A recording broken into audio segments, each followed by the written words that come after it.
नमस्कार मेरे प्यारे विद्यार्थियों, फिर से आप सभी का इस ज्ञान विहार यूट्यूब चैनल पर आपका स्वागत किया जाता है। और मैं आपका केमिस्ट्री का टीचर, जो अपन हर बार केमिस्ट्री पर चर्चा करते हैं। तो आज मैं उसी कंसेप्ट पर चर्चा करने वाला हूं जो पहले वाले सेशन में मैंने चालू कर रखा था। तो अपन मोल कंसेप्ट को पढ़ रहे थे, और मोल कंसेप्ट की जो थ्योरी थी, मोल कंसेप्ट मोल वास्तव में होता क्या है, ये किस किस प्रकार से हमें काम में लिया जाता है इसको, तो ये सारी चीज़ें अपन पढ़ चुके थे।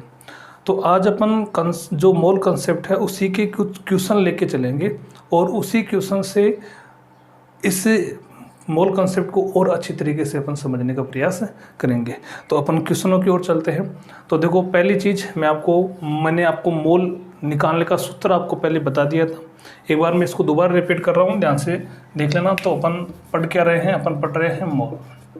क्या पढ़ रहे हैं अपन? मोल पढ़ रहे हैं। और मोल निकालने का जो फॉर्मूला होता है वो ये होता है, मोल को अपन एन से रिप्रेजेंट करते हैं। किससे रिप्रेजेंट करते हैं? एन से। और इसका जो फॉर्मूला होता है वो वेट यानी पदार्थ का, और ये किस में होना चाहिए? ग्राम में होना चाहिए। और बटा उसका क्या हो जाएगा? मोलर द्रव्यमान। ये मोलर द्रव्यमान होता है, मोलर मास। और ये जो ऊपर होता है ये क्या होता है? द्रव्यमान होता है, किसमें? ग्राम में होता है पदार्थ का। तो ये अपना एक फॉर्मूला होता है, ठीक है। यहाँ तक की बातें अपन ने कर ली थी। तो अब मैं क्वेश्चन की ओर चल रहा हूँ। क्वेश्चन है कि 180 ग्राम ग्लूकोज 180 ग्राम ग्लूकोज में ज्ञात कीजिए। क्या क्या ज्ञात करना है ये मैं लिख रहा हूँ यहाँ पर।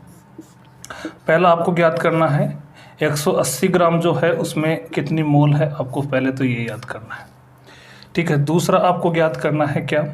ग्लूकोज अणुओं की संख्या याद करनी है। ग्लूकोज अणुओं की क्या करनी है? संख्या याद करनी है। यानी नंबर ऑफ ग्लूकोज मोलिक्यूल याद करना है।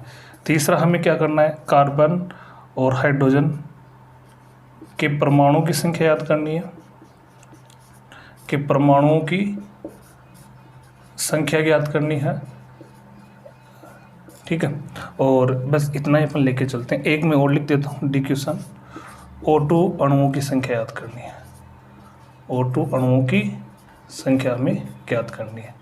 ये आपका क्वेश्चन है, ठीक है। आराम से पढ़ेंगे, इतनी जल्दीबाजी में नहीं, हमें समझना है। हमारा जो टारगेट है वो ये है कि आपको समझाना, और आपका टारगेट ये होना चाहिए कि हमें समझना है।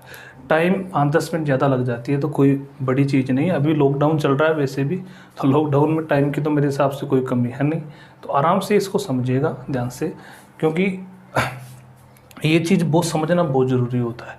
क्योंकि केमिस्ट्री में मान के चलो कि जितने भी न्यूमेरिकल जो पार्ट होते हैं वो न्यूमेरिकल पार्ट इसी कंसेप्ट से हल होते हैं। यानी मोल लगभग ही मान के चलो कि आपको केमिस्ट्री में हर जगह काम में आने वाला है।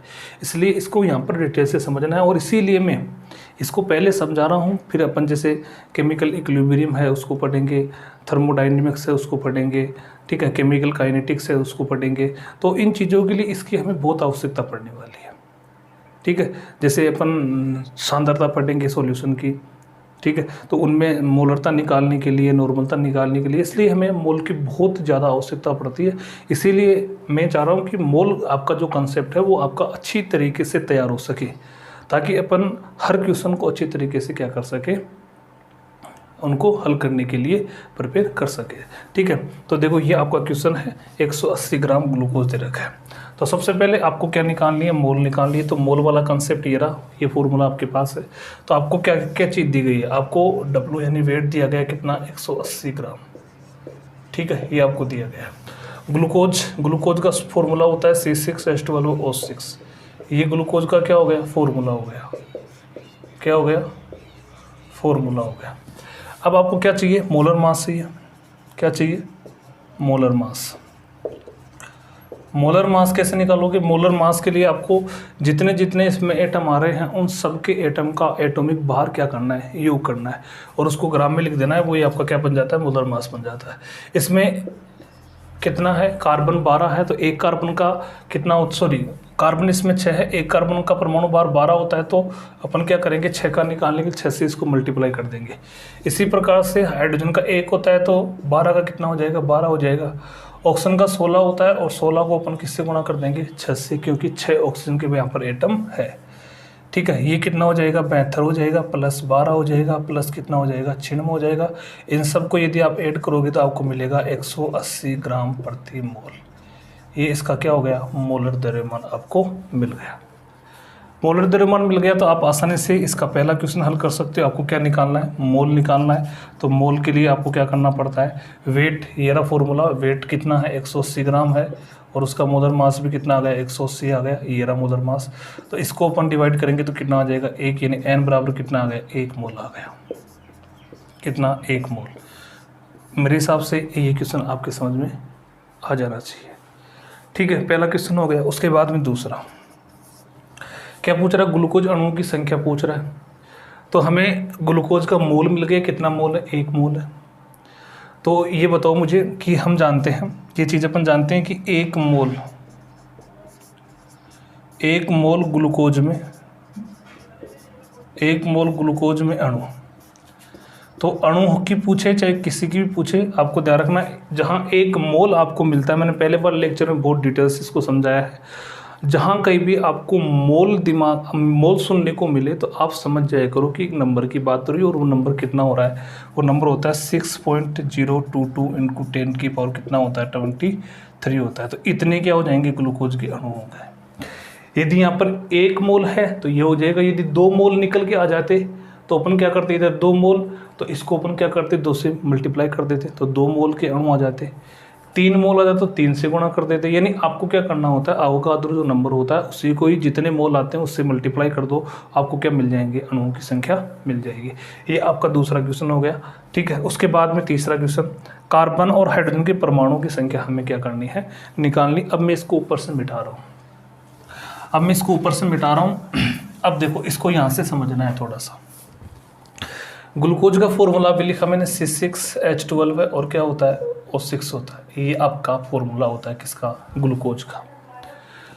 ठीक है, तो अब मुझे बताओ कि ग्लूकोज के अणु कितने मिले आपको, 180 ग्राम में कितने मिले, इतने अणु मिल गए आपको। तो आप मुझे बताओ कि एक ग्लूकोज अणु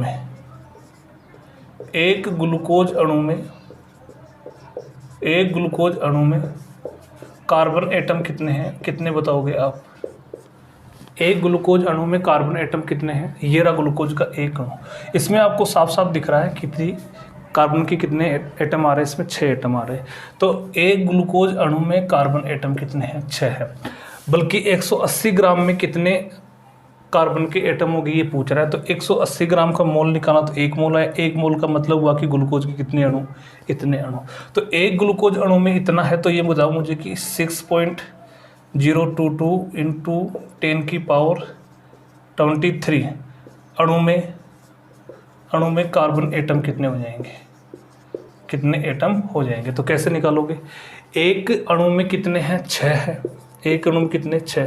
तो इतने अणुओं में कितने हो जाएंगे, तो इतने अणुओं में निकालना है तो इस 6 को क्या कर दो, अणुओं की संख्या से क्या कर दो, गुणा कर दो। ये लो, ये हो जाएगा। ये दिख रहा है कि नहीं दिख रहा, ये मैंने अवोगाद्रो नंबर लिख रहा है, नहीं दिख रहा है तो ध्यान रखना इस चीज़ का।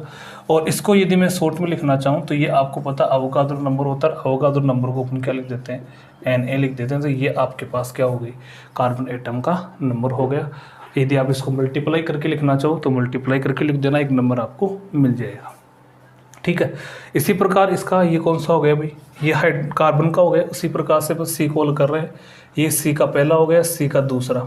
अब क्या करना, हाइड्रोजन देखना है। तो वही चीज़ है, एक ग्लूकोज, बड़े ध्यान से समझना है, बहुत आसान चीज़ें मैं आपको बता रहा हूँ। ऐसी कोई बात नहीं कि भाई कठिन चीज़ें हैं, बहुत आसान चीज़ें हैं। थोड़ा सा आपको ध्यान केंद्रित करना है, जो मैं बोल रहा हूँ उस पर आपको फोकस करना है। बहुत आसान चीज़ है। एक ग्लूकोज अणु में हाइड्रोजन एटम कितने हैं, हाइड्रोजन एटम, तो आप बताओगे ये रहा ग्लूकोज का एक अणु, इसमें कितने दिख रहे हैं आपको, 12 हाइड्रोजन दिख रहे हैं। तो एक में कितने, 12। तो 6.022 इंटू 10 की पावर 23 अणु में हाइड्रोजन एटम कितने हो जाएंगे, हाइड्रोजन एटम कितने हो जाएंगे, तो वही 12 इंटू 6.022 इंटू 10 की पावर कितना हो जाएगा, 23, और वही क्या हो जाएगा, 12 Na हो जाएगा। ये लो, ये इसका क्या आ गया आंसर। Na यहाँ पर अवोगाद्रो नंबर है, ये नंबर है, इसको मैं मल्टीप्लाई करके नहीं लिख रहा, आप मल्टीप्लाई करके आंसर निकालोगे तो वो भी आपका आंसर क्या होगा, सही होगा। ठीक है, ये क्वेश्चन आपका मैंने बता दिया। अब अपन क्या करते हैं, चौथा इसका देखते हैं, O2 अणुओं की संख्या निकालनी। किसकी निकालनी, O2 अणुओं की संख्या निकालनी है। तो देखो इसका डी अपन देखें, तो अब मुझे बताओ कि एक ग्लूकोज अणु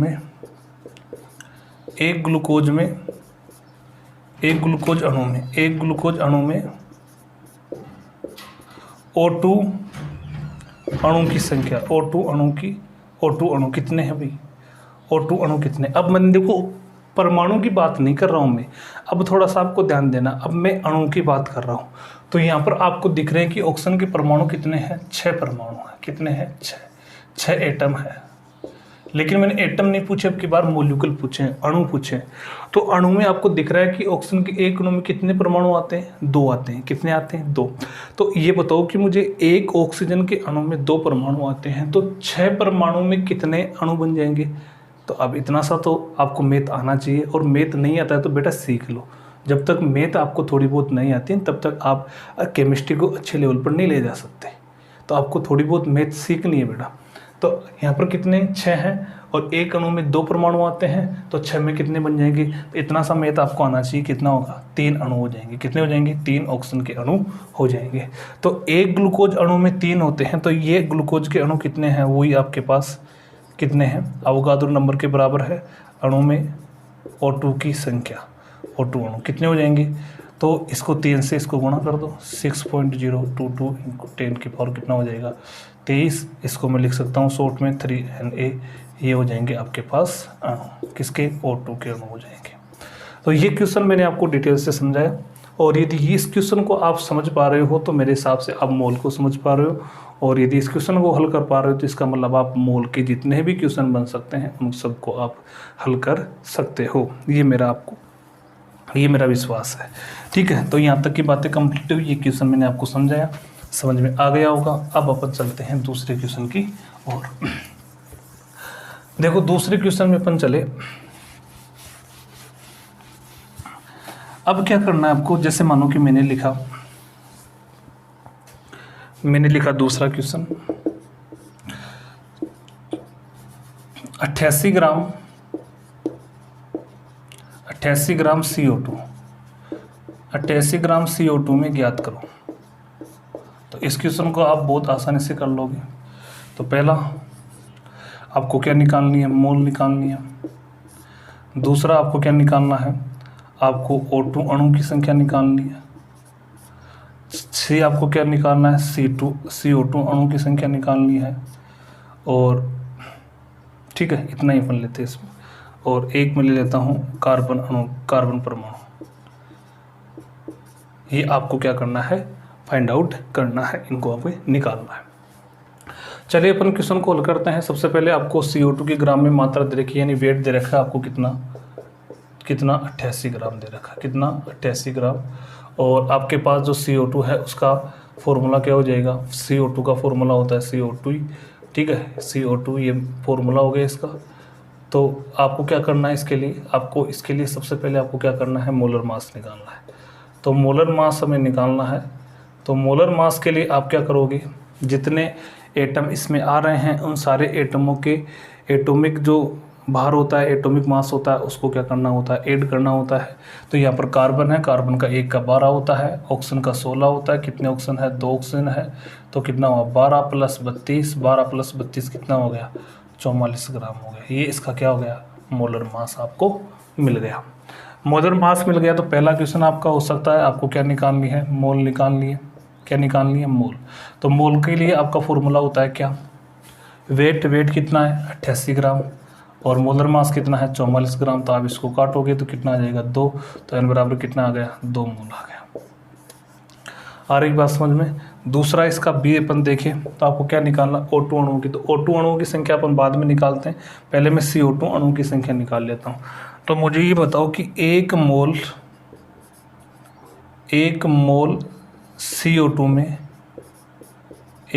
CO2 में अणु कितने हो जाएंगे। तो आप कहोगे 6.022 × 10⁻23। ये बहुत ही सामान्य चीज़ है।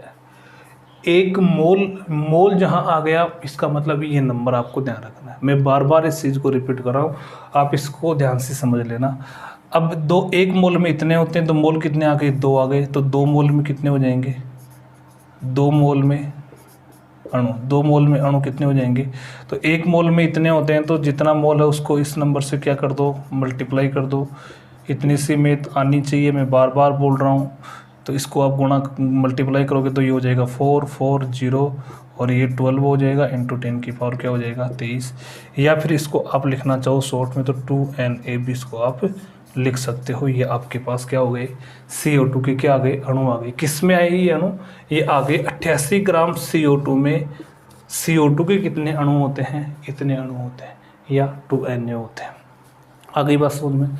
दूसरा हो गया इसका C अपन, ये इसका C था भाई, ये ध्यान रखना। अब अपन बात करते हैं B की, तो O2 अणु निकालने हैं हमें। क्या निकालने हैं, O2 अणु। तो समझो ध्यान से, इसका B अपन निकालते हैं, B निकालते हैं। तो क्या करना है हमें, एक CO2 में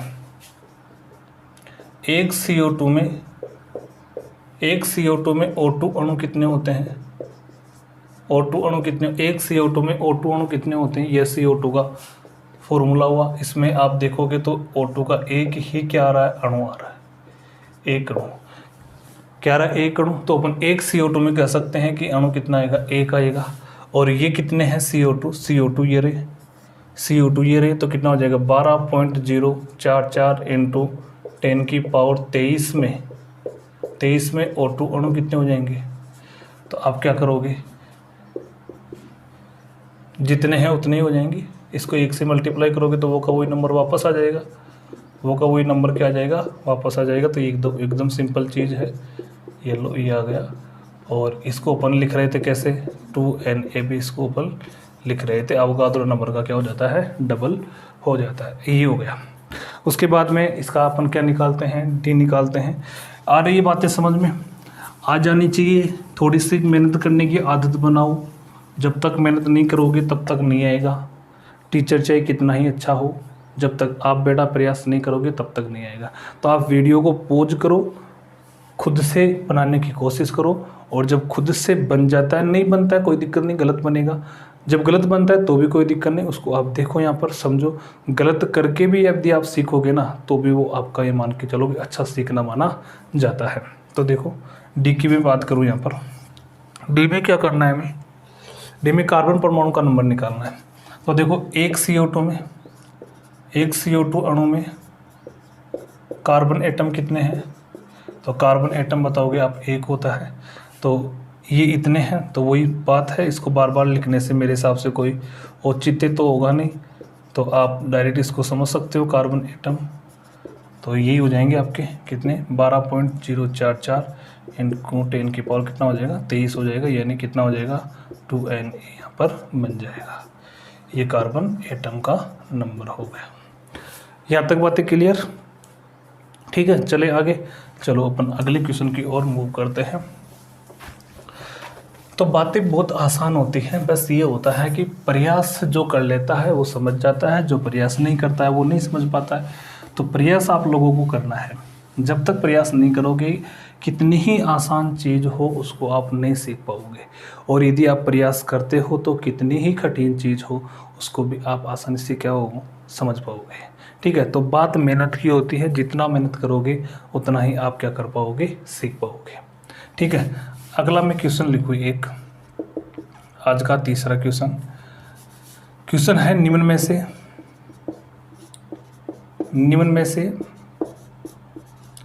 किसमें अणुओं की संख्या अधिक है। बहुत अच्छा क्वेश्चन है, और यदि इसको भी आप समझ पाओगे तो मैं मान लूँगा कि मोल आप समझ पा रहे हो। निम्न में से किसमें अणुओं की संख्या अधिक है, ये आपका क्वेश्चन है। सबसे पहले मैंने लिखा 4 ग्राम H2, दूसरा ऑप्शन मैंने लिखा 32 ग्राम O2, सी ऑप्शन लिखा मैंने 44 ग्राम CO2 और डी ऑप्शन मैंने लिखा 90 ग्राम ग्लूकोज। ठीक है, ये आपका क्वेश्चन है, बहुत ध्यान से समझना है और बहुत आसान क्वेश्चन है। क्वेश्चन है मेरा, निम्न में से किसमें अणुओं की संख्या अधिक है, यानी मैक्सिमम आपको क्या करना है, मोलिकुलर जो अणु होते हैं उनकी संख्या में क्या करनी है, बतानी है इन चारों में से। 4 ग्राम H2, 32 ग्राम O2, 44 ग्राम CO2 और 90 ग्राम ग्लूकोज। तो इस क्वेश्चन को देखो, अक्सर बच्चे क्या करते हैं, बहुत इजी समझ लेते हैं, और वैसे अपन देखें तो इजी भी होता है, ऐसी कोई बात नहीं है, लेकिन जब तक कंसेप्ट समझ में नहीं होता तब तक इजी नहीं होता है। कंसेप्ट यदि समझ में है, आ रहा है, अपने कंसेप्ट दिमाग में है, तब तो ये ईजी है, और कंसेप्ट दिमाग में नहीं है तो ये ईजी क्वेश्चन नहीं है। बच्चे इसको अक्सर क्या करते हैं, अक्सर ये देखते हैं कि किसमें अणुओं की संख्या अधिक है, तो किसमें अणुओं की संख्या अधिक है तो वो क्या देखते हैं, वो देखते हैं जिसकी ग्राम में मात्रा ज़्यादा होगी वही क्या हो जाएगा, आंसर हो जाएगा। तो इसमें 90 ग्राम ग्लूकोज आ रहा है, इसका मतलब इसी में क्या होंगे, अणुओं की संख्या भी क्या होगी, सबसे अधिक होगी। तो बच्चे अक्सर इसको क्या कर देते हैं, बिना कंसेप्ट के इसके सही लगा देते हैं, बल्कि ये क्या हो जाता है, गलत हो जाता है। देखो, आपको यदि कभी भी अणु पूछे, अणुओं की संख्या पूछे, आपको एटम का नंबर पूछे, आपको आयन का नंबर पूछे, किसी का भी यदि आपको नंबर पूछता है, एटम आयन जो भी, तो आपको ध्यान रखना है वहाँ पर आपको मोल कंसेप्ट से ही काम करना होता है, मोल कंसेप्ट से ही काम करना होता है। तो सबसे पहला काम, आपको इस ग्राम की मात्रा पर आप मत जाओ, सबसे पहले आप क्या करो, इन सबके मोल निकालो। सबसे पहले क्या निकालो, इनके मोल, और मोल निकालने के बाद में देखो जिसका जितना ज़्यादा मोल आ रहा है, जितना ज़्यादा मोल आ रहा है उसी में ही अणुओं की संख्या क्या होगी, अधिक होगी। तो सीधा सा कंसेप्ट होता है, मोल निकालना होता है और बाकी कुछ नहीं करना होता, बाकी अपन कर सकते हैं। इसका मैं मोल निकालूँ, इसका मोल निकालूंगा तो क्या हो जाएगा, चलो मैं अलग अलग निकाल के बता देता हूँ एक बार, आपका और से रिपीट इसका निकालना है। तो मुझे बताओ कि O2 का मोलिकुलर मास कितना हो जाएगा, तो O2 का मोलिकुलर मास कितना हो जाएगा, 2 हो जाएगा, और इसका वेट दे रखा है कितना, 4 ग्राम। तो इसका मोल निकालूंगा मैं, H2 का मोल, तो कितना हो जाएगा, वेट कितना, 4/2 कितना हो जाएगा, 2 मोल हो गया, कितना, 2 मोल। ठीक है, 2 मोल का मतलब क्या हुआ, इसमें अणु कितने हो गए, 2.Na हो जाएगी, ये अणु हो गए इसमें। दूसरा है आपके पास 32 ग्राम O2, 32 ग्राम O2 की बात कर रहा है, तो O2 का मोलिकुलर मास तो कितना होता है, 32 ही होता है, एक का 16 होता है, 16 दूना 32 हो गया। और वेट कितना दे रखा है, वेट दे रखा है 32 ग्राम। तो आपको इसका N निकालना है, मोल निकालना है, तो क्या हो जाएगा, 32/32 कितना आ गया, 1 मोल आ गया। तो 1 मोल का मतलब क्या हुआ, इसमें अणु कितने आ गए, Na आ गए, कितने आ गए, Na अणु आ गए। इसके बाद में तीसरा ऑप्शन, ये आपका A ऑप्शन है, ये आपका B ऑप्शन है, फिर मैं चल रहा हूँ C ऑप्शन की ओर। तो C ऑप्शन में अपन देखें तो कितना दे रखा है, CO2 का मोलर मास, CO2 का मोलर मास कितना होता है, 44 ग्राम होता है, और इसका दे रखा कितना, 44। तो अपन इसका वेट दे रखा है 44 ग्राम। तो आपको क्या निकालना है, NCO2 मोल निकाल लिए, तो वही 44 बटा कितना हो गया, 44, तो कितना आ गया, 1 आ गया। इसका मतलब भी कितना हुआ, इसका मतलब भी कितना हो गया, Na हो गया। इसके बाद में D की ओर चले तो D कितना दे रखा है, ग्लूकोज की बात कर रहा है, तो ग्लूकोज का मोलर मास, ग्लूकोज का मोलर मास अभी बताया था मैंने आपको, कितना होता है, 180 ग्राम होता है, 180 ग्राम। और वेट दे रखा है इसका कितना, 90 ग्राम। तो इसका अपन N निकालेंगे, ग्लूकोज का मोल निकालेंगे, तो वही वेट कितना, 90 ग्राम बटा कितना हो जाएगा, 180 ग्राम। इसको काटेंगे तो कितना हो जाएगा, 1/2, 1/2 का मतलब 0.5 मोल। तो ये 0.5 मोल का मतलब क्या हो गया, Na बटा क्या हो गया, 2 हो गया, यानी आधा ही होगा। अब आप देख लो, ये आ रहे हैं अणु,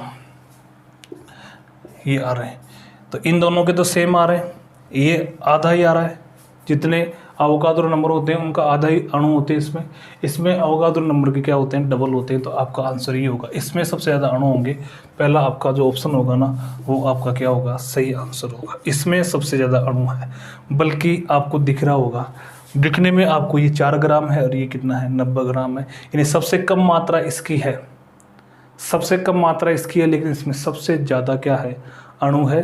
तो आपको ध्यान रखना है कि जब अणुओं की, आयनों की, परमाणु की, इनकी संख्या यदि आपसे पूछता है तो आपको कभी भी जो ग्राम में मात्रा दी गई है उस पर आपको नहीं ध्यान देना है। उससे क्या करना, आपको पहले मोल निकालना है।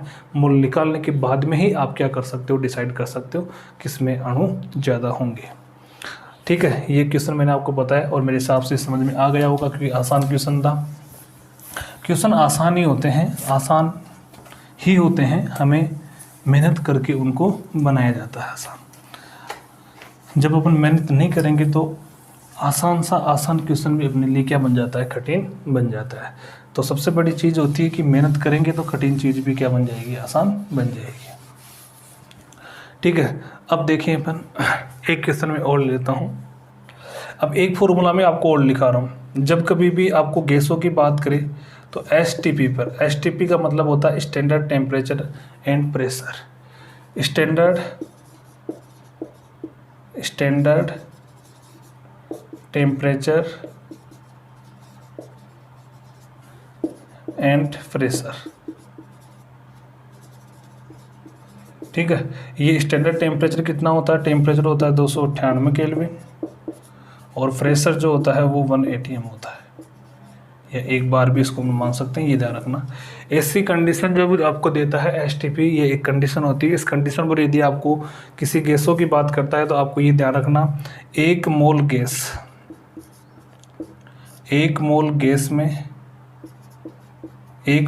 का आयतन, एक मोल गैस का जो आयतन होता है वो कितना होता है, 22.4 लीटर होता है।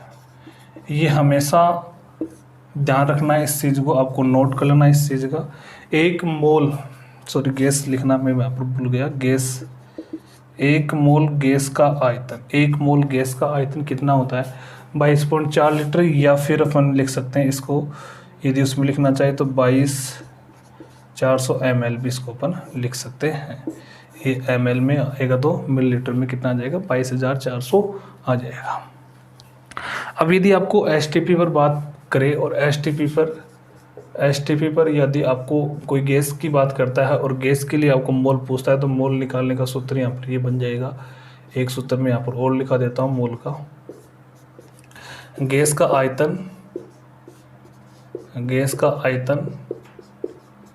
आयतन यदि आप लीटर में ले रहे हो तो आपको भाग देना है किसका, 22.4 का। एक फॉर्मूला आपको ये ध्यान रखना है। ठीक है, तो ऐसे क्वेश्चन भी कभी कभार बन जाते हैं, गैसों के क्वेश्चन भी बना लिए जाते हैं मोल से, तो ये भी आपको ध्यान रखना। तो मैं यहाँ पर एक क्वेश्चन लिख रहा हूँ। क्वेश्चन है आपका, क्वेश्चन है 44.88 लीटर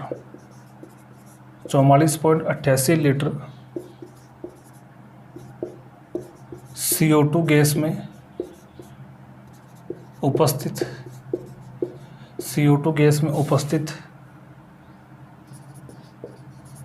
CO2 अणुओं की संख्या ज्ञात करो। ये आपका क्वेश्चन है। ठीक है, 44.88 लीटर CO2 गैस में उपस्थित CO2 अणुओं की संख्या आपको ज्ञात करनी है और यहाँ पर कंडीशन दे रखी है क्या, एसटीपी पर। किस पर, एसटीपी पर। ये कंडीशन आपको दे रखी है। क्या करना है भाई, सबसे पहले तो आपको देखो, मैंने कहा अणुओं की संख्या कभी भी पूछता है तो आपको पहला काम करना होता है मोल निकालने का। क्या काम करना होता है, मोल निकालने का। मैं आराम से समझा रहा हूँ, आप भी आराम से समझिएगा। ठीक है, तो देखो क्या करना है, आपको अणुओं की संख्या निकालनी है, सबसे पहले मोल निकालनी है। और आपको क्या दे रखा है, अब की बार ग्राम में मात्रा नहीं दे रखी है, अब की बार क्या दे रखा है, आयतन दे रखा है। और कंडीशन दे रखी है किसकी, एसटीपी पर। तो जब एसटीपी पर आपको आयतन दे रखा है, लीटर में दे रखा है, वॉल्यूम दे रखा है, तो आपको क्या करना होता है, मोल निकालनी होती है। तो मोल के लिए आपको ये फॉर्मूला लगाना है, किसमें, वॉल्यूम किसमें, लीटर में, और बटा क्या हो जाएगा, 22.4। ये फॉर्मूला आपको लगाना जो मैंने यहाँ पर ऊपर भी लिख रखा है। तो सबसे पहले वॉल्यूम कितना दे रखा है, वॉल्यूम दे रखा है कितना, 44.8 लीटर ये दे रखा है। ठीक है, तो सबसे पहले मोल निकालूंगा किसकी, CO2 की। तो CO2 की मोल निकालने के लिए ऊपर तो आ गया वॉल्यूम, बटा नीचे आ गया 22.4। इससे आप काटोगे तो ये कितना आ जाएगा, कितना कट जाएगा, 2 बार कट जाएगा। तो आपको कितना मिल गया, 2 मोल मिल गया। अब 2 मोल मिल गया तो आप CO2 अणु की संख्या निकाल सकते हो। तो एक मोल में CO2 अणु कितने होते हैं, 6.022 इंटू 10 की पावर कितना होता है, 23 होता है। तो 2 मोल में कितने हो जाएंगे, तो 2 मोल में CO2 अणु, तो 2 मोल में CO2 अणु कितने हो जाएंगे, 2 से गुणा कर दो इसको, ये लो, और ये कितना हो जाएगा 2Na लिख दो इसको, ये इसको मल्टीप्लाई करके लिख दो, ये आपका क्या बन गया, आंसर बन गया। तो कभी कभार ऐसे गैसों से संबंधित क्वेश्चन भी दे देता है। कोई सी भी गैस हो, ये मैं और रिपीट कर रहा हूँ इस चीज़ को, ये CO2 की पर ही लागू नहीं होगा, प्रत्येक गैस पर लागू होगा, प्रत्येक गैस पर ये नियम आपका लागू होगा। हमेशा ध्यान रखना, STP पर कोई सी भी गैस हो, प्रत्येक गैस का 1 मोल का जो आयतन होता है वो हमेशा कितना होगा, 22.4 लीटर होगा, या उसको ml में लिखना चाहिए तो 22,400 ml होगा। तो इस तरीके से अपन मोल को अपन कंप्लीट करते हैं, और मैं आशा करता हूँ कि ये सेशन आपको बहुत अच्छी तरीके से समझ में आया होगा। और भी बाकी क्वेश्चन जैसे जैसे मैं टेस्ट पेपर ले रहा हूँ उनको मैं हल भी करा रहा हूँ, तो उनमें बाकी क्वेश्चन अपन और देख लेंगे और अच्छी तरीके से इसको अपन कंप्लीट कर लेंगे। ठीक है, धन्यवाद, और सावधान रहिए क्योंकि कोरोना का प्रभाव धीरे धीरे बढ़ता जा रहा है अपने देश में। तो सावधान रहिए, घर पर रहिए, और खुद भी बचिए और अपने घर वालों को भी बचाइए। ठीक है, धन्यवाद।